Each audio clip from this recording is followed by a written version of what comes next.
ওহে আমার মায়াবী পুরুষ, তুমি যদি জানতা তোমাকে আমি কতটা ভালোবাসি, তাহলে তুমি নিজেই বলতা যে তুমি পৃথিবীর সবথেকে একজন ভাগ্যবান পুরুষ। অতিরিক্ত স্ত্রীভক্ত ছেলেরা জীবনে কখনোই সুখী হতে পারে না।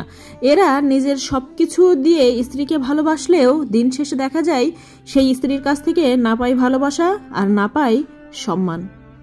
একজন নারী সবচেয়ে বেশি সুখে থাকে তার স্বামীর ঘরে, কারণ সেখানেই তার পুরো জীবনটাই কেটে যায়। তবে হ্যাঁ, যদি সে স্বামীর না বলা কথাগুলো বুঝতে পারে, তবেই সে স্বামীর ঘরে সবচেয়ে বেশি সুখে থাকে। একটা সম্পর্কে ডিভোর্স হলে পুরুষের কোনো ক্ষতি হয় না, ক্ষতি হয় নারীর।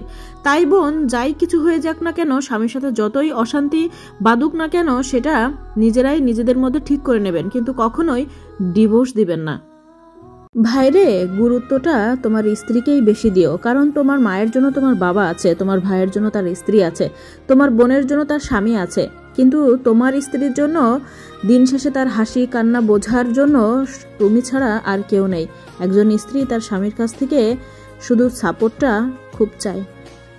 কিছু কিছু পুরুষের চরিত্র নষ্ট হয় তার স্ত্রীর কারণে, কারণ যখন একজন পুরুষ তার স্ত্রীর কাছ থেকে ভালোবাসা, আদর, যত্ন, সম্মান এগুলো না পায়, সবসময় অযত্ন আর অবহেলা পায়, তখন সেই পুরুষ অন্য নারীর কাছে সেগুলো খুঁজতে থাকে। বিবাহিত নারীরা যদি বুঝতো যে স্বামী বাহিরে কতটা পরিশ্রম করে তাদেরকে ভালো রাখার জন্য, তাহলে স্বামী ঘরে ফেরার পর তার সাথে কখনোই ঘ্যান ঘ্যান প্যান প্যান করতো না।